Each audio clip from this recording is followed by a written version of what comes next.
A las muy buenas, señoras, señores, chicos y chicas, pasen y vean, que se dice en el circo, porque esto que a continuación viene es un espectáculo, ¿no? Pero no por el fosforito de las cosas, ni lo destellante que a veces nos deslumbra y no nos permite ver todo aquello que hay detrás o dentro de cada persona. Esto es La Visita, que como bien sabéis es algo más que un programa de televisión.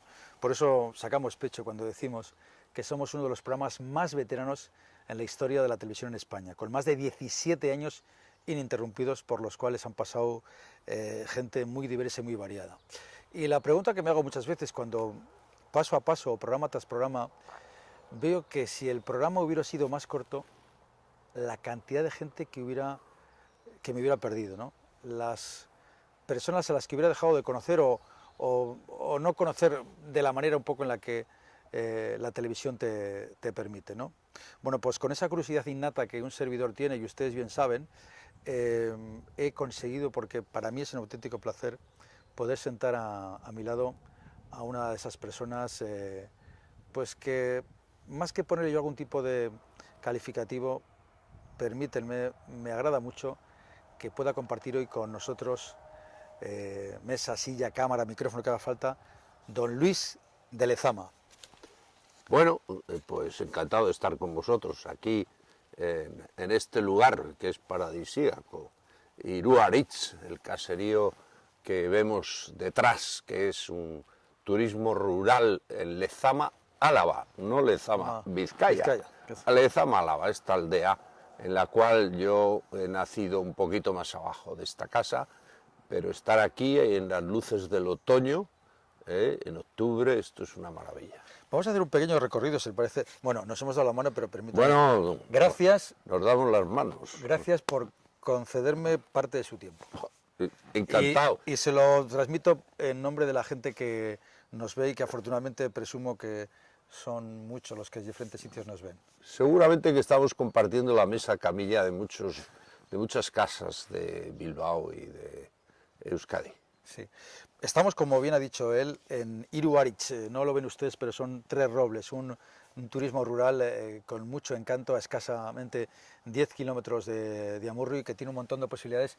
Y aprovechamos para agradecer también el trato y la amabilidad que Francisco, la persona encargada y responsable, nos ha facilitado. También de bien nacido es ser agradecido, y quiero agradecer a las gestiones que Pelayo, el secretario de don Luis, nos ha facilitado para que se celebre este encuentro. Por fin. Por fin. Estoy con usted. Don Luis de Lezama. ¿Y el segundo?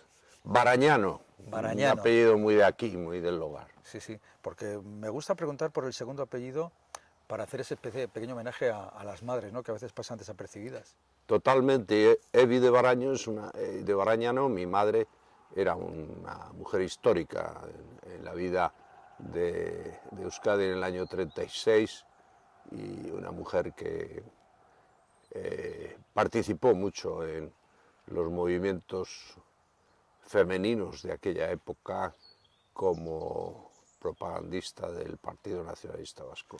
Por eso yo nací aquí un poco escondidas, pensando que estaba en el exilio. Nací en Amurrio. Nació en Amurrio un 15 de junio del 36. Efectivamente. Sí.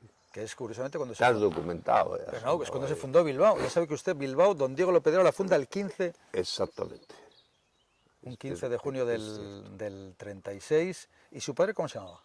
Mi padre, Luis Lezama, una persona también muy de aquí, muy de la tierra, y que había emigrado a Argentina, como muchos lo hicieron, buscando la oportunidad de trabajo, etcétera, y que después de 8 años se vuelve aquí para casar con su novia, esa fidelidad y se casan en Begoña, no puede ser de otro modo. Una pareja muy bilbaína se casa en Begoña. ¿Tiene más hermanos usted? Tengo dos, mis hermanos más jóvenes, gemelos, Pacho y Pedro, que están ahora en Madrid también. Y usted desde Amurrio empieza a estudiar en los jesuitas. Exactamente, yo bajo a Bilbao a estudiar porque no hay otra. Además nosotros vivíamos en Bilbao, el verano lo pasábamos aquí, pero yo vivía en Indautxu, soy un chaval de barrio de Indautxu, de jugar en la casilla y de ir al colegio de los jesuitas y disfrutar de aquel Bilbao, donde los sábados nos mandaban a Begoña y nos entreteníamos. A veces no llegábamos a Begoña, en las escaleras de Mayona, a jugar al fútbol allí en el viejo cementerio, ¿no? Entre las tumbas nos cambiábamos los pantalones y bueno, ese Bilbao de entonces, un Bilbao lleno de anécdotas, que además ahora las estoy reviviendo porque estoy escribiendo una novela sobre Bilbao. ¿Ah, sí? El buque de Bilbao. Buque A ver si me da tiempo, que eso es una de las cosas que más difíciles, tener tiempo para escribir, pero bueno. Tiempo para tener tiempo. ¿Y de qué va el buque de Bilbao? Es una historia de un tramp de aquellos años, estos pequeños buques de cabotaje que hacían dinero en medio de las situaciones de la guerra, previas a la guerra civil, haciendo cabotaje, llevando... Y es la historia de ese barco que sale de Valencia.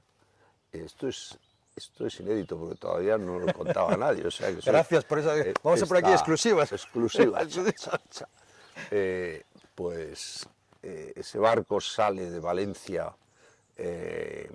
a comienzos de julio y va haciendo cabotaje pretendiendo llegar a Bilbao. Pero el 26 de agosto ocurre algo importante, históricamente documentado en Asturias, en las costas de Asturias, y el barco no llega a Bilbao. Pero es la historia de su capitán. La historia del capitán, porque tiene, creo que media docena de libros escritos, que yo sepa. Sí. De lo más diversos y variados también. Sí, bueno, la novela es algo que te descansa mucho, pues cuando estás metido en otras cuestiones de carácter más de investigación o de promoción, de emprendimiento, pues el poder tener una novela escribiéndola y poder tener un tiempo para ir a la novela es absolutamente fantástico porque te crea un mundo ideal, un mundo en el que tú puedes transmitir muchos mensajes, comunicar, y luego el hecho de documentarte sobre una novela, como hice con la novela anterior, que bueno, pues afortunadamente ha ido muy bien, se ha agotado la quinta, La Rosa de David, pero curiosamente se presenta ahora en Estados Unidos traducida en inglés y en febrero en Israel traducida al hebreo, porque es una novela de la polémica palestino-judía y en Israel, pues curiosamente eso pues tiene siempre curiosidad la gente, y en febrero, el 4 de febrero, presento La Rosa de David en hebreo. En hebreo. ¿Qué tal se le daba la asignatura de lenguaje ahí en los jesuitas en Indauchu? Mal. No. ¿Qué le iba a decir, no? Pero bueno, la vida es así. En la literatura sí, siempre. Pero vamos, los idiomas fatal. Es decir, en la literatura sí.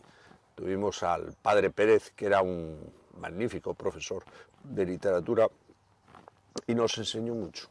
¿Recuerda el nombre de alguno de sus compañeros de clase? ¿Del colegio? Sí, Sí, hombre, nos vemos de vez en cuando.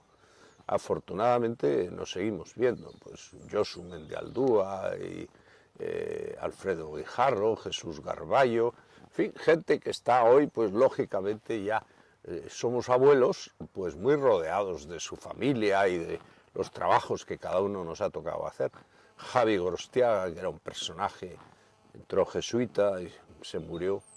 Javi, alias Pitorro, en Indauchu. Pitorro era muy conocido, pues ha sido un hombre que ha creado toda una ideología cristiana desde su dimensión de jesuita y de profesor de la UCA. Pero ahí está, es el testimonio de una generación.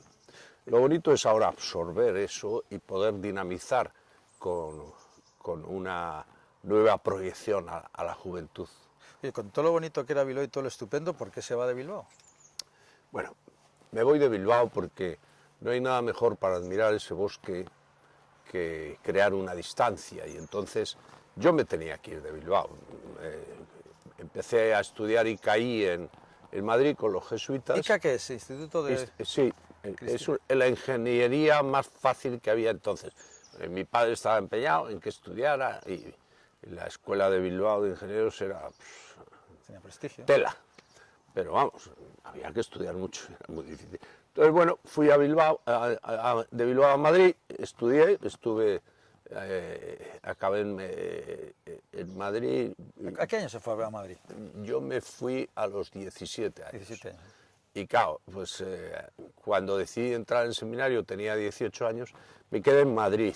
En aquel entonces Vitoria, que era el único seminario que había, pues bueno, yo no quería que en Vitoria el pasado pues histórico y político de mi madre o de la familia o lo que todavía estaba muy por cicatrizar de las heridas de la guerra civil afectaran a mi condición de sacerdote. Y creo que acerté, porque mi madre en eso fue muy objetiva y muy penetrante con el criterio de vete.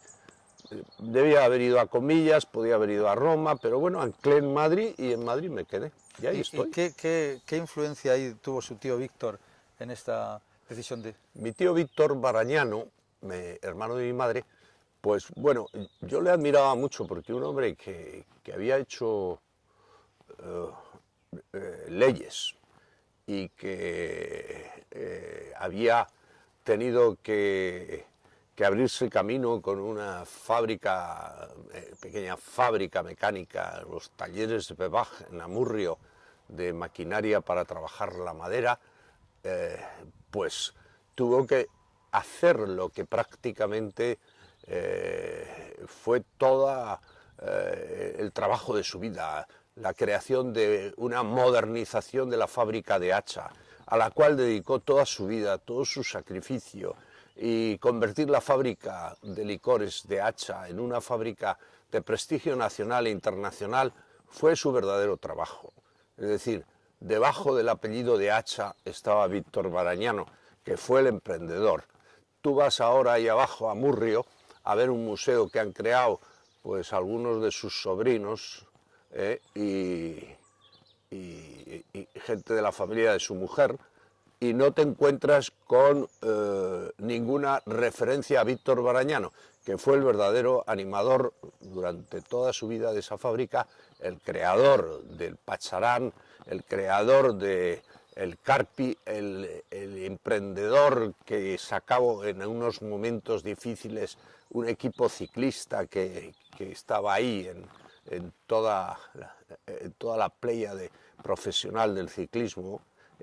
Y Víctor Barañano pues, ha pasado desapercibido, siendo una persona que en Amurrio, primero, gozaba de toda la simpatía, segundo, había hecho un emprendimiento industrial de Amurrio, y tercero, pues por esas cosas de la vida y de las familias, queda relegado y escondido, aunque el testimonio más importante son sus hijos. Sirva este modesto espacio para hacerle un pequeño, y estas palabras, no, un pequeño es homenaje. Que es verdad, yo le admiraba mucho, yo decía, oh, este tío, y nunca mejor dicho, este tío, qué coraje tiene, cómo trabaja, cómo tal, en una labor como era una fábrica que tiene 175 años y que ahí está tristemente un poco herrumbrada, falta de emprendimiento por parte de sus sucesores.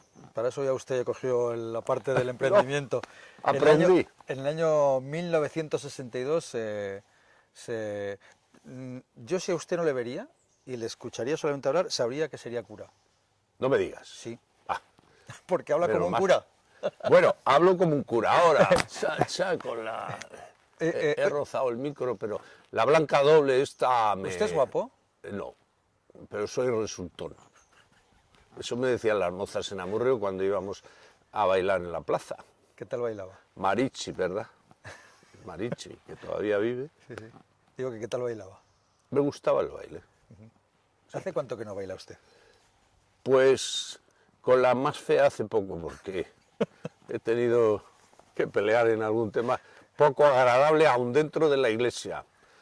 Lo que pasa es que cuando la más fea es un compañero tuyo, pues es esos bailes no son recomendables, no son de diversión. ¿No se aburre usted de llevar siempre el mismo traje? Sí, ahora mucho.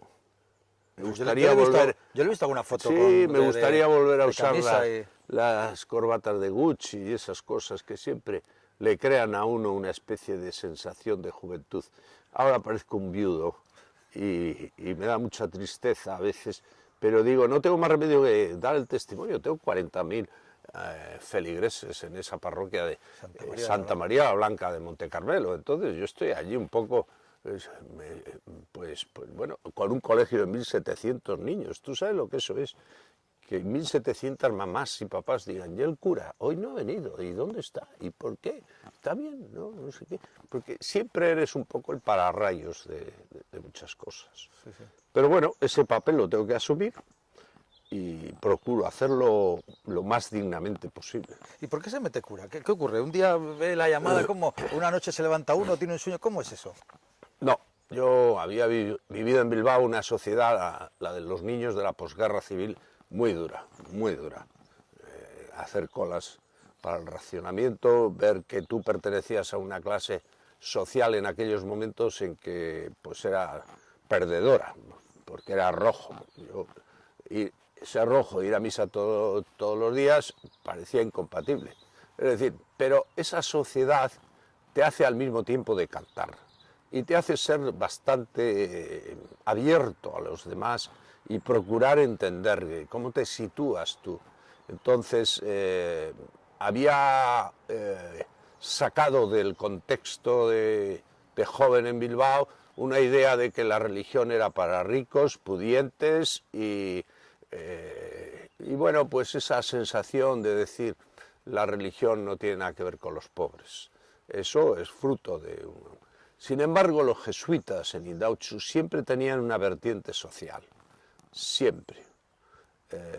Ignacio Mena, el padre Agúndez,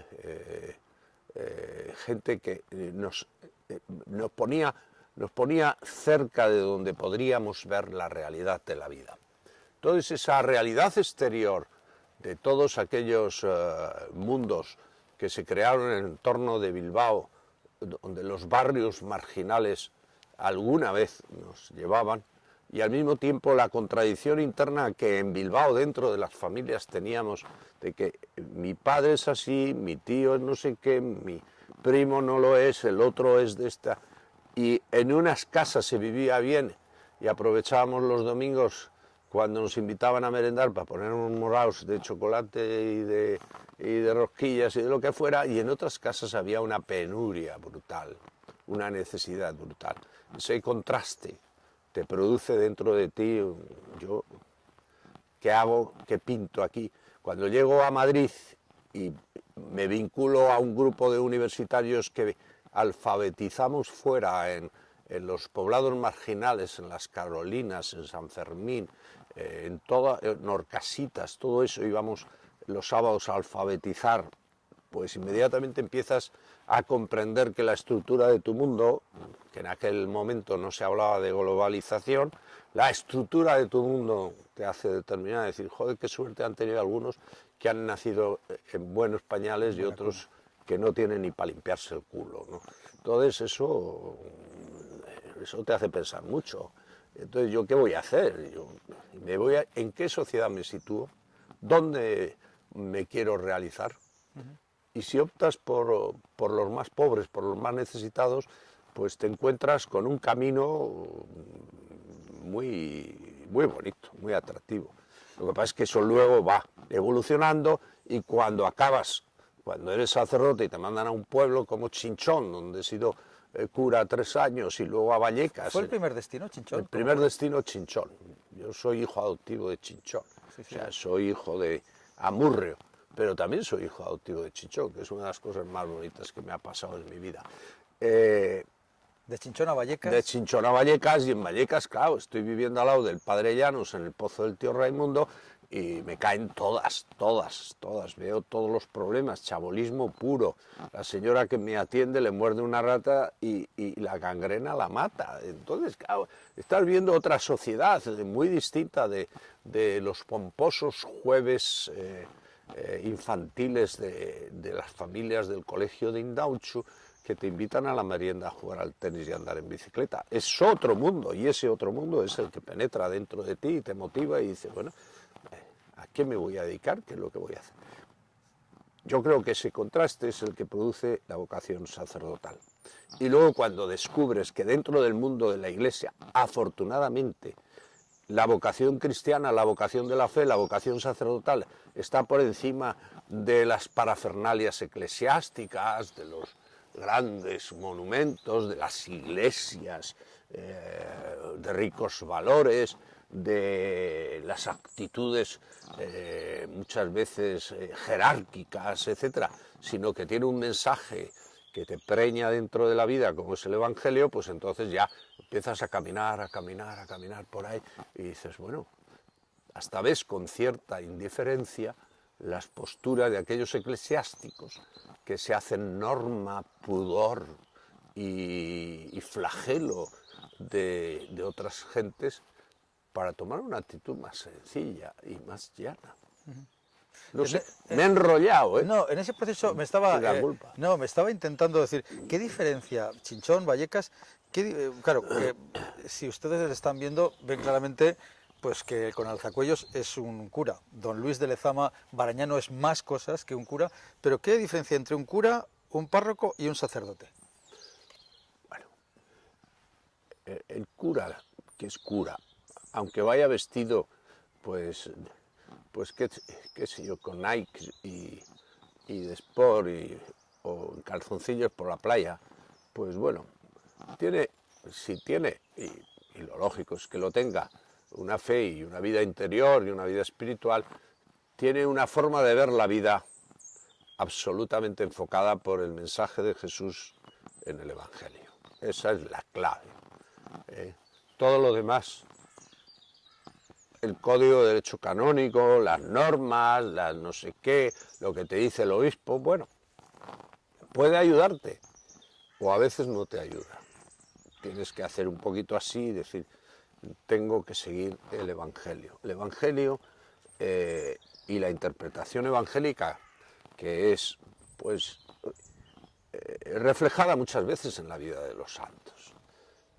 Ignacio de Loyola fue un rebelde. No se me enrollo, don Luis. Quiero saber la diferencia entre cura, párroco y sacerdote. Pues el cura es el... Es que los curas se enrollan mucho, Sí, pero vamos, el cura que realmente vive una vida de fe y una vida evangélica, donde quiera que viva, en el palacio o en la chabola, me da igual, mantiene esa postura de evangelización y mantiene ese rumbo y hace que los demás, es un líder nato, les empuja y les ayuda. El párroco a veces es un tipo absolutamente inaguantable, que está obsesionado con la regiduría de sus libros o la tutela del cumplimiento de las normas eclesiásticas dentro de un área que es su parroquia. O a veces un tipo simpático que se toma tintos en la taberna y que vive cerca de la gente. Ahí cabe toda la gama. ¿Y qué hace guiñoles en las misas? ¿Y qué hace guiñoles en las misas? Como yo. Pero bueno, pero lo importante es que el cura párroco, cuando es párroco, tome esa actitud de convivencia con su feligresía, de participación en los problemas locales que él tiene y de animación en la fe de esos problemas, porque si no lo otro, el ser el ejecutor de una serie de normas de la Iglesia es lo más aburrido, antipático y además, bueno, destroza a mucha gente eso. Quiero volver a Vallecas. El cura párroco. Sí, ¿Qué otro cura pedías? No, era cura, sacerdote y párroco. Pues eso, el sacerdote es la persona que ayuda, que celebra con los demás los sacramentos, que participa y que induce a los demás a vivir esa vida de la fe que se transmite por los sacramentos de la Iglesia. Es una aventura maravillosa. Yo no sé con tanto parao que hay, chavales que no saben qué hacer y que además algunos no tienen ni la bondad de la mirada de una chica. Pues bueno, pues que tampoco eso es necesario, porque yo me dejé dos en el camino. Entonces, ¿Cómo no entran? ¿Cómo no seminario? pueden ser curas? Coño, Claro, si si es ahí que hay el trabajo seguro, seguro, firme, comida, bonito, atractivo, es una aventura. Don Luis, mi suegra me dice que tiene también los mismos años que usted. ¿Qué tal te llevas con tu suegra? Bien, me llevo bien. Menos mal. Sí. Mi suegra me dice que, que ella, a pesar de que tiene la edad que tiene, pues que cuando ve a un chico guapo, pues que la belleza no envejece. Claro. ¿Usted cuando ve a una moza de buen ver y tal, qué le pasa por la cabeza? Pues te pasa lo que le pasa a toda persona normal, pues, que admira la belleza de Dios, ¿eh? Así significada, pero bueno, pero que luego la vida te va dando ya, pues, baje. Pero no cabe duda de que el sacerdote, por mucho que diga, no es un castrado. Hombre, un sacerdote es una persona normal, con los sentimientos normales, pero que, bueno, pues racionaliza el sentido de su vida y tiene la reflexión suficiente como para saber prescindir de lo que no debe y aceptar las consecuencias. Lo tienen mucho más difícil los del Barça. Porque aceptar las consecuencias de ser culé ahora, Sí, sí. ¿qué me dices a mí? Yo en eso en Madrid no tengo problema, porque como saben que soy del Atlético, se ríen de mí, los chavales se ríen. Cuando uno, le hablaba de Vallecas, cuando uno aprecia más la belleza y lo estético, cuando uno ha visto mucha penuria, mucha fealdad, mucha cosa desagradable. La sigues viendo. La soledad, la tristeza, la amargura de los ricos pobres, eso es tan duro como observar la pobreza en una chabola de aquellas que yo durante años he tenido con mis amigos, mis feligreses, mis tertulianos. Hay algo que es tremendo, que es que independientemente de la pobreza económica, la pobreza cultural y la soledad, conozco más de uno que además está encumbrado, ¿no? Y no le quiere ni su padre, vamos. Entonces ves la tristeza y la soledad de gente que rodeada de lo superfluo, es decir, más de lo necesario, sin embargo, se van de este mundo Me viene a la cabeza ahora una persona, sin ningún afecto. me viene ahora a la cabeza y sí, una persona, ¿qué tal fue la boda de Julio Iglesias? Ah, preciosa, porque fuimos encantados. Hay que decir que don Luis Sí. casó a Julio Iglesias con Por fin, llevábamos 3 años diciendo, oye Julio, pues no, es que me tengo que casar. Bueno, pues vamos a organizarlo. Y al final ya dimos con la fecha, el día, el momento, etc. Pero fue íntima, en aquella capillita del Carmen, bajando de Ojén, de su casa, con el párroco, los niños, el señor Frutos y su señora, que son pues como si fueran de la familia, y ellos dos, y nadie más, nadie más. Allí celebramos el sacramento. La verdad es que fue muy íntimo, muy bonito, y luego pues subimos a casa a comer y charlar, y pudimos hablar, pues como se hablan en las familias normales, ¿eh? Había un fotógrafo, un amigo de Julio, y nada más, y se redujo a eso. Luego ya pasamos toda la tarde, y bueno, pues los niños estaban encantados. Guillermo, que es un personaje pequeño, pues que yo le he bautizado también, y Miguel, el mayor, y Rodrigo, y las niñas, las gemelas, bueno, pues estaban felices, porque lo vivimos en familia. Luego a la noche sí, llamaron por teléfono a Carlos, a su cuñada, y pues bueno, cenamos allí en casa, pero como muy, muy sencillo, muy familiar, como deben ser las cosas. Julio, y yo lo conozco desde hace, pues fíjate, ¿Cómo le conoció? pues cuando yo empezaba Radio Popular, tenía un programa a las noches, que era un programa... Permítame que le corte otra vez. Es que aquí, claro, se puede hablar tantas cosas con don Luis. Don Luis fue uno de los creadores y fundadores de la cadena COPE. Efectivamente. Aquellos Pero no, es que años hay tantas cosas que hablar. La pregunta, ¿cómo le conocí a Julio? Pues venía, era un chaval que tenía 20 años entonces, y venía con una guitarra enfundada en una funda de plástico, me acuerdo, y venía a la radio y decía: Luis, ¿por qué no me haces una entrevista? Que mira, he sacado una canción. Y me tocaba y me cantaba La vida sigue igual, y esto y tal. Y yo decía: bueno, pero Julio, pero te vas a dedicar a esto, porque él, pues después del accidente y todo lo del Real Madrid y todo eso, pues estaba un poco... Pero bueno, luego nos bajábamos a un bar que había abajo, debajo de la emisora allí, en la COPE Radio Popular de Madrid, y nos tomábamos algo y charlábamos. Y pues nos hicimos amigos. Claro. Yo me acuerdo que le hice una vez una entrevista en su casa, el padre estaba pasando Para otra vez, consultas. Para otra vez. Es que don Luis también es periodista. Es que no podemos atacarle tanto así. Le hice una entrevista en su casa, en la habitación de sus padres, mientras su padre estaba pasando consulta en la habitación de al lado. Allí nos sentamos encima de la cama de sus padres y allí empezamos a charlar. Pero bien, hemos seguido siempre una amistad. Me llama de vez en cuando. Hoy, sí, hoy está cantando en Malabo. Porque le han contratado para inaugurar el Parlamento o el Congreso de Guinea. Cosas que... Es increíble esto. No quiero perder el hilo. Son tantas cosas las que hay que hablar con don Luis.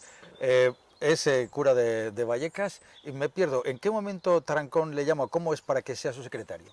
¿Qué parte? Bueno, pues... ¿Cómo hilamos eso? Chinchón, yo Vallecas, había terminado periodismo, me llamaron... Compañeros también, que tuvo también compañeros ilustres que estudiando con usted. Sí, sí, yo tuve la suerte de empezar periodismo por la escuela de cine con Juan Julio Baena, Quique Torán, una serie de profesores, Jacoste, que todavía vive, y luego nos pasaron a la Facultad Nueva, y ahí acabamos Ciencias de la Información, rama Imagen.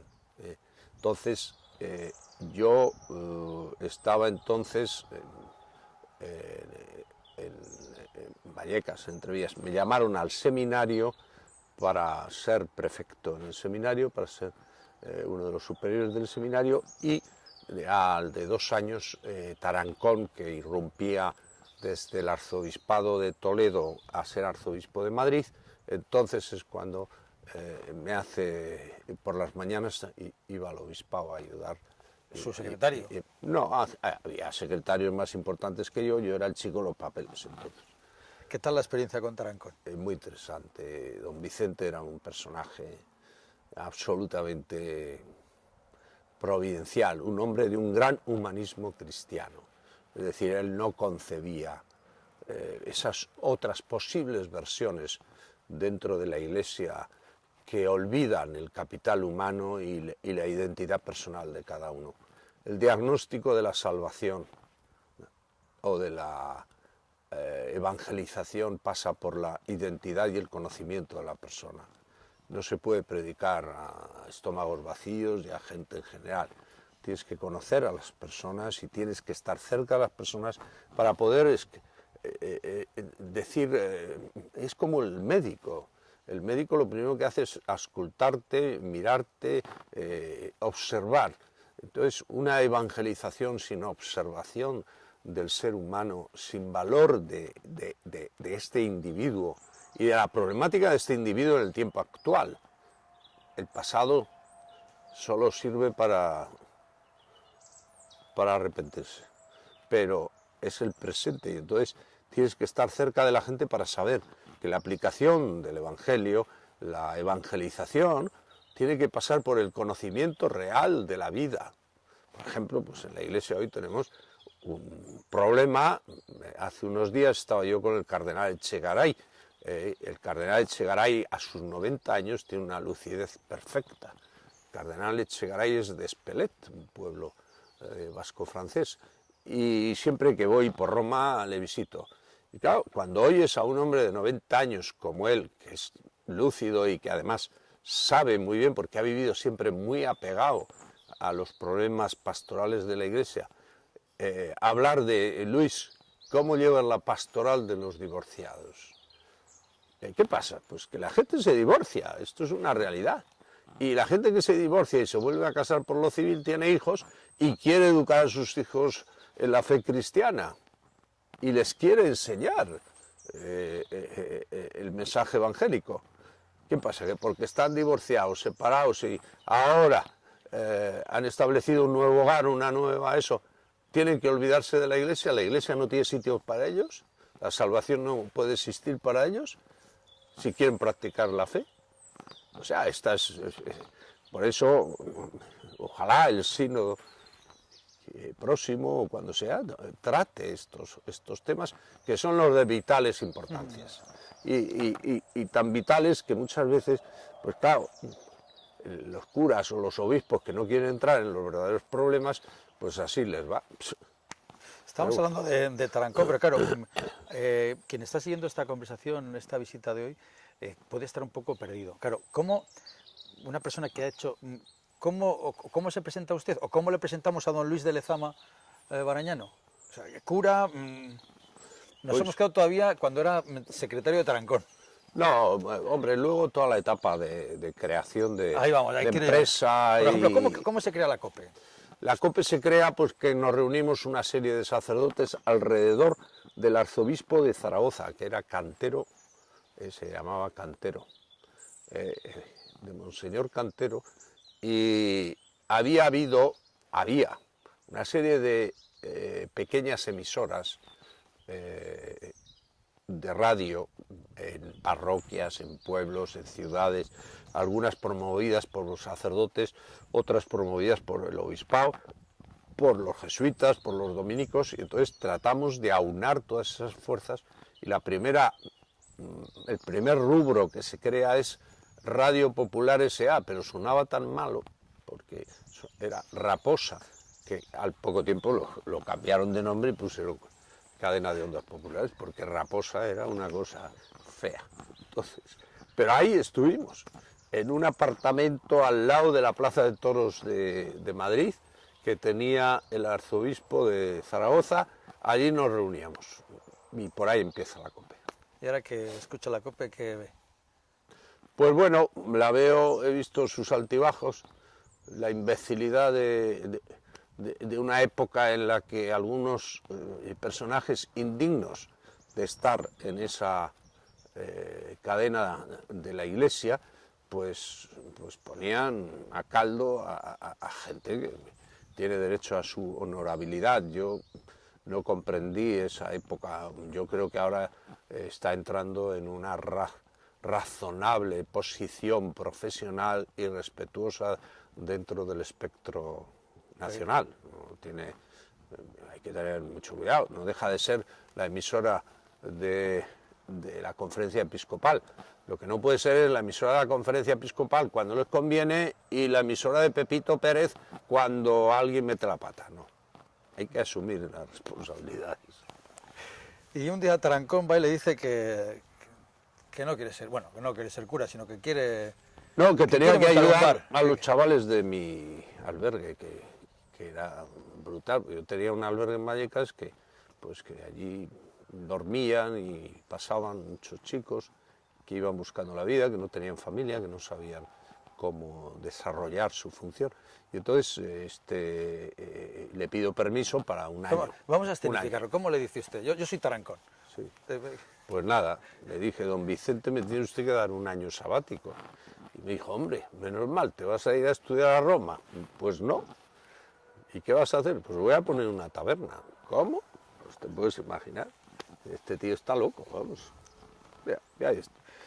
Luego ya, al cabo de una semana de machacarme, me dijo, bueno, haz lo que quieras, pero por favor, manténme informado, tal, cual. Esas historias. Y así fue. Una anécdota de la vida. La taberna del Alabardero. La taberna del Alabardero, que sí, afortunadamente muy bien llevada por mi gente, porque yo hace 6 años planteé que vosotros ya tenéis que autogestionar. En estos momentos pues son 22 restaurantes, 3 escuelas Lisboa. de hostelería, la escuela de hostelería, que son muy importantes porque ahí, pues en la escuela de Sevilla, es con título universitario hay 350 alumnos, muy bien considerados, no tienen problemas de trabajar cuando salen. Y luego la escuela online, que en estos momentos tiene 3000 y pico alumnos, eso, y la de Zaragoza. Restaurantes, bueno, el sitio en el que nos encontramos, por ejemplo, hoy es del grupo Creador. Es que véndase usted bien, don Luis. Véndase Don usted Luis, bien. don Luis es el creador del grupo Lezama, uno de los grupos Pues más sí. importantes de hostelería que hay en España. Pues sí, pero bueno, hace 6 años afortunadamente ya ellos lo autogestionan, tienen sus comités, es una fundación non-profit y gracias a eso he podido dedicarme a hacer un colegio en la parroquia que tiene 1700 alumnos, no os digo nada, colegio concertado con la Comunidad de Madrid y la parroquia al lado, Que es que creo que tú lo has visto. muy bonita. Es muy bonita. Es una, ya le he dicho antes que me copió la idea, una parroquia, el ruido del agua en un lateral, Sí, eso es clave. muy bonita. O sea, Sí, sí, tiene, está viniendo mucha gente por curiosidad, ¿eh? Es toda de cristal, es mucha una- luz, sí, sí, transparencia, que es lo que hace falta hoy. muy moderna con En la gestión, transparencia. Oye, transparencia. ¿cuál es el pecado de la gente que más se confiesa? Pues están obsesionados con el sexto, hombre. ¿Y cuál es el? Disculpa, ¿el sexto cuál es? ¿Eh? ¿El sexto cuál es? Pues el no tururú. Ah, vale, vale. Eso es una cosa. ¿Y Hay cuál es una- el- y cuál y es- eso es fruto de una deformación religiosa que pretenden que el seguimiento de Jesucristo está condicionado por el... Es que los curas han tenido mucha culpa ahí de que nos han Entonces, claro, se pierden oprimido. se pierde lo mejor de la película. Yo muchas veces a los jóvenes les digo que, sobre todo esos jóvenes que están educados en colegios católicos y en organizaciones, etcétera, y tal, les digo, mira, esto es como los salmones. Los salmones, cuando vuelven al río querido que los vio nacer para realizar la etapa más feliz y gloriosa de su vida, yo lo he visto en Seattle, allí cuando he estado en Seattle, que tienen que subir a contracorriente y de repente se encuentran con una pared, que es una de las esclusas, ¿no? Y el salmón pega un saltito y ¡pam!, se pega contra la pared. Entonces vuelve, pasa una temporada allí en la charca, se toma fuerzas, crea músculo y pega el gran salto por encima de la esclusa. Y encuentra la vida, encuentra la felicidad, encuentra el río que le vio nacer. Pues en la vida espiritual, este problema de la educación cristiana es lo mismo. Algunos jóvenes, sobre todo, que han sido educados en la fe, en los colegios religiosos, en las instituciones, están obsesionados con el sexto mandamiento. Y el sexto, y el sexto. Con el sexo. El sexo. Mandamiento. Sexo, El sexo mandamiento. Entonces, claro, se están continuamente pegando leches contra la esclusa esta. Y eso les impide el poder saltarla y disfrutar de la bondad de la fe, de la bondad de la vida cristiana, de la evangelización, del espíritu ignaciano o del espíritu franciscano. Mira cómo cantan los Muy pájaros. bonito. Están, y hay el olor, qué bien huele aquí a humedad. La tele nunca puede tener esas cosas. Puede estar muy tal, pero no. Pero tú percibe. fíjate, entonces claro, que a un chaval Estamos en la joven- gloria casi No, al bueno, cielo. bueno. Una pregunta mala. ¿Cómo un cura? Yo sé que usted tiene hijos. Adoptados sí, porque toda esa época... pues, ¿Cuántos hijos tiene? 21. 21 hijos. Vamos, 21 chavales que los ¿Se he sabe el nombre de criado. todos? Sí, sí. Historias hay de todo, pero chavales que han venido a mi casa con 6, 8 años. Ayer le contaba yo a Pelayo, mi secretario, la historia de un chavalín que me lo traje aquí con 6 añitos de la mano y que, bueno, es una historia dedicada, pero tanto le había hablado de la vaca Ana para que se durmiera por las noches que cuando llegó aquí vio a una persona de la familia y la llamé Ana, dice, esta es la vaca, y claro, la persona de la familia se enfadó mucho, que dices a este niño que estoy hecha una vaca, digo, ¿qué va? Si es que este niño, yo nunca me había dado cuenta de que, El mira cómo se ríe Pelayo. Es verdad, ¿eh? Ahí está, ¿le has visto la foto? pues coge el álbum y míralo. ¿Es usted feliz? Yo estoy encantado. ¿Qué le queda por hacer? Pues hombre, me queda por acabar de pagar la parroquia, que es lo que le quita el sueño a mi obispo. Claro, este tío ha hecho una parroquia preciosa, pero ahora ¿quién la paga? Y ahí estoy. Bueno, pues es que son tiempos difíciles. ¿Qué hace la Iglesia? ¿Qué hace la Iglesia en estos tiempos de crisis? Primero, atender a la gente, todo el servicio de Cáritas, por ejemplo. En Cáritas, en la parroquia, yo hasta ahora, en ese barrio de Monte Carmelo, no había tenido peticiones de comida.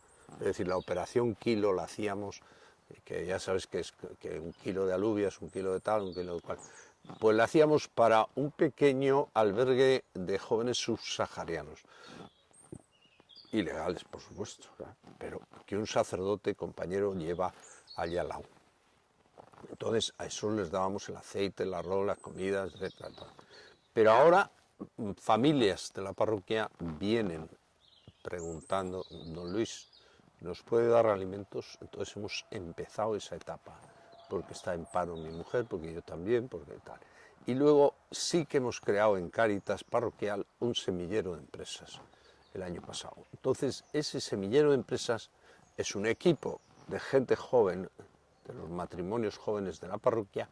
Uno es abogado, el otro es miembro de elidealista.com, una empresa de marketing a través de internet, el otro es director de una empresa de capital riesgo, otro es economista, etcétera, y ayudamos a la creación de el autoempleo. Es decir, por ejemplo, una chica que vino el año pasado que sabía hacer vestiditos para niños. Pues bueno, a esta chica se le ha ayudado, se le ha promocionado y ahora venden los vestiditos para niños por internet. Le va muy bien. ¿Cómo se llama? Ven. Este es el perro de al lado. Bien, eres el perro de al lado. ¿Cómo se llama este? Desde luego es un pastor vasco. Le ponemos nombre enseguida. Sí. Don Luis, se nos está acabando el tiempo. Yo sé que podría estar... es que no he abierto, no le he hecho ninguna... No has hecho, ¿no? No le he hecho ninguna pregunta de las que iba a hacer aquí. Bueno, para hacer... ¿Cuál es la decisión más... Usa el papel. Ya que lo he currado, ¿cuál es la decisión más importante que ha tomado en estos últimos años usted? Volver a la vida pastoral a tiempo de poder disfrutar de una parroquia, de una feligresía, de unos jóvenes que llenan la parroquia, y de un colegio que tiene 1.700 niños, 1.700 papás y mamás, y que es una sociedad joven que te ayuda a rejuvenecer, que te hace reconsiderar tus ideas y tu vida y actualizar el mensaje. Don Luis, muchas gracias. Sé que podría estar mucho tiempo, pero usted sabe como periodista que es. Antes de despedirnos, quiero que sea usted la persona que despida el programa, que despida este momento, que hable, no me haga mucho meeting parroquial. No, al contrario, yo creo que en Euskadi estamos en un momento crítico, maravilloso, donde tenemos que ser muy solidarios.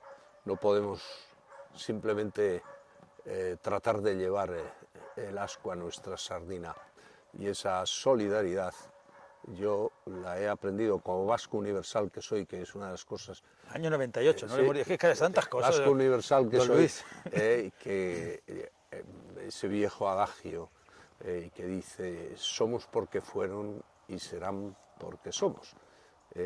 Izan zirelako gara, garelako izango dira, nada más. Muchas gracias, don Luis. Izan zirelako gara, garelako izango dira. Bueno, pues nada, habéis cumplido vuestro objetivo. ¿Qué tal? Me voy corriendo. Muy bien, pues nada, muy cómodo, porque esto siempre resulta cómodo. Claro, no, yo lo estaba llamando mal por el tiempo, pero bueno, por eso digo, se pueden hablar. No has descubierto nada nuevo, ¿no? ¿Ah, sí? Este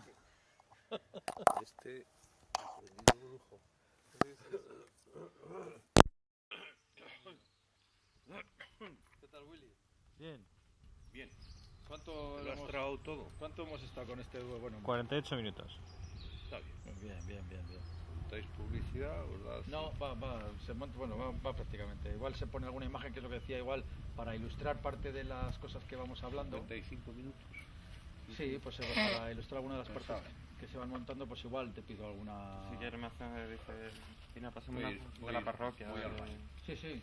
Y lo único, lo que no sé, igual, aprovechando igual, ¿quieres que grabemos alguna declaración de a vosotros? Igual, simplemente, Francisco, que me veréis, ¿quién es Don Luis? Y unas... ¿qué os parece? Yo, Francisco, mejor yo. No, ya sé, Mejor esa que- cosa